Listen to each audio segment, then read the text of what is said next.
അസ്സലാമു അലൈക്കും വറഹ്മത്തുള്ളാഹി. എല്ലാ കൂട്ടുകാർക്കും ഹൃദ്യമായ പെരുന്നാൾ സന്തോഷങ്ങൾ. ആശംസ കൈമാറുമ്പോഴും ചില ആശങ്കകൾ പറയാതിരിക്കാൻ നിർവാഹമില്ല.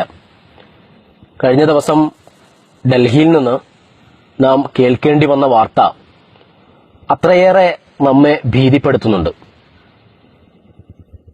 പെരുന്നാൾ വസ്ത്രമെടുത്ത് മടങ്ങി വരുന്ന ജുനൈദ് എന്ന 16 വയസ്സുകാരനെ ക്രൂരമായി കൊലപ്പെടുത്തിയ വാർത്ത നാം വായിക്കുമ്പോൾ കൂടെയുണ്ടായിരുന്ന സഹോദരൻ അത്യാസന്ന നിലയിൽ ആശുപത്രിയിലാണെന്നറിയുമ്പോൾ നമ്മുടെ പുത്തനുടുപ്പും അത്തറിന്റെ നറുമണവുമൊക്കെ ആയി പെരുന്നാൾ ആഘോഷിക്കുമ്പോൾ അരക്ഷിതത്വത്തിന്റെ മണം ആഞ്ഞടിക്കുന്നില്ലേ?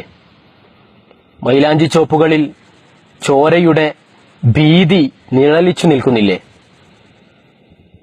നിങ്ങൾ ആലോചിക്കണം, 1500 രൂപ കൊടുത്ത് മക്കളെ ഡൽഹിയിലേക്ക് പെരുന്നാൾ വസ്ത്രം എടുക്കാൻ അയച്ച സൈറ എന്ന ഉമ്മക്ക് സ്വീകരിക്കേണ്ടി വന്നത് മകന്റെ ചേതനയറ്റ ശരീരമാണ് പെരുന്നാൾ തലേന്ന്.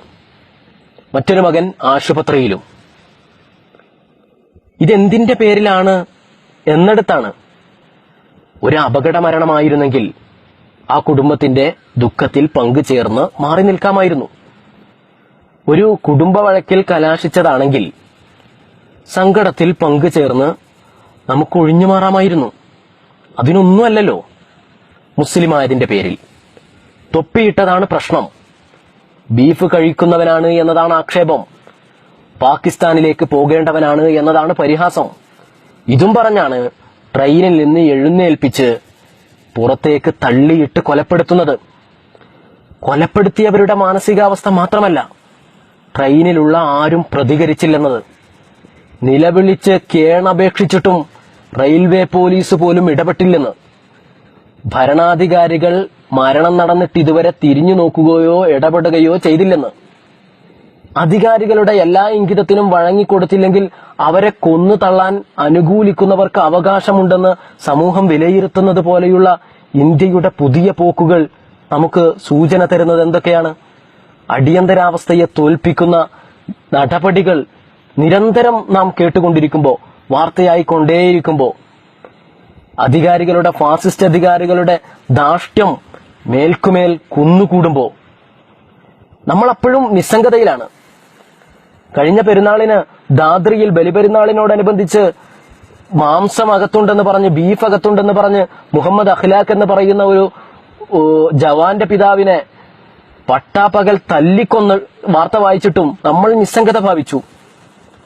നമുക്കങ്ങനെ ഒരു പ്രതിഷേധത്തിന്, അങ്ങനെ ഒരു ഫാസിസ്റ്റ് വിരുദ്ധ ബോധ്യത്തിന് നിരന്തരം നടക്കുന്ന ഇത്തരം സംഭവങ്ങൾ കാരണമായിട്ടില്ലെങ്കിൽ നാളെ നമുക്കിടയിലേക്കും കോപ്പുകൂട്ടുകയാണ് നിരന്തരം.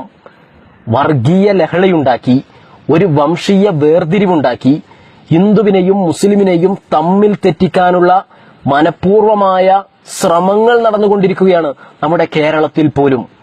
അതിനുള്ള ആയുധങ്ങൾക്ക് മൂർച്ച കൂട്ടുകയാണ് നമ്മുടെ ചുറ്റുവട്ടത്ത് പോലും. എന്നാലേ അവർക്ക് രാഷ്ട്രീയപരമായ മുതലെടുപ്പിന് കഴിയൂ. ഈ നല്ല തിരിച്ചറിവ് അവർക്കുണ്ട്. ഈ സൗഹാർദ്ദം അവരുടെ രാഷ്ട്രീയ വളർച്ചയ്ക്ക് ഒരിക്കലും ഗുണകരമാവില്ലെന്ന് അവർക്ക് നല്ല തിരിച്ചറിവുണ്ട്. നമ്മുടെയൊക്കെ ഈ പെരുന്നാളിന് പോലും ഹൈന്ദവ സുഹൃത്തുക്കൾ നമ്മുടെയൊക്കെ വീട്ടിലെത്തി ബിരിയാണി തിന്ന് സൗഹൃദം പങ്കിട്ട് തിരിച്ചു പോകുന്ന ഈ നല്ല കാഴ്ചകൾ ഇനിയും നിലനിൽക്കണമെങ്കിൽ ഇത്തരം കുറുക്കന്റെ കൗശലവുമായി എത്തുന്ന രാഷ്ട്രീയ ചതിയന്മാരെ നാം തിരിച്ചറിഞ്ഞ് ഒരു ഫാസിസ്റ്റ് വിരുദ്ധ ബോധ്യങ്ങൾക്ക് ജുനൈദ് അടക്കമുള്ള സംഭവങ്ങൾ നമുക്ക് തിരിച്ചറിവ് നൽകിയിട്ടില്ലെങ്കിൽ നാളെ നമ്മുടെ മുന്നിലും മുഹമ്മദ് അഖ്ലാഖുമാർ സംഭവിക്കും. ഇനിയും ജുനൈദുമാർ സംഭവിക്കാൻ തന്നെയാണ് ഫാസിസ്റ്റ് നീക്കങ്ങൾ നടന്നുകൊണ്ടിരിക്കുന്നത്. ജുനൈദ് എന്ന ആ ഹാഫിളായ കൂട്ടുകാരന് നാഥന്റെ അടുക്കൽ ഉന്നതമായ സ്ഥാനം ലഭിക്കട്ടെ എന്നും ആ കുടുംബത്തിന് സമാധാനമുണ്ടാകട്ടെ എന്നും പ്രാർത്ഥിക്കുന്നതോടൊപ്പം വർഗീയ ഫാസിസ്റ്റ് വിരുദ്ധ ശക്തികൾക്കെതിരെയുള്ള ഒരു ബോധ്യവും ചിന്തയും ഉണരാൻ ഇത്തരം സംഭവങ്ങൾ കാരണമാകട്ടെ എന്ന് ഉണർത്തിക്കൊണ്ട് ഒരിക്കൽ കൂടി പെരുന്നാൾ ആശംസകൾ നേരുന്നു. തഖബ്ബലല്ലാഹു മിന്നാ വ മിൻകും കുല്ലു ആമിൻ വ അൻതും ബിഖൈർ. ഈദ് മുബാറക്. അസ്സലാമു അലൈക്കും.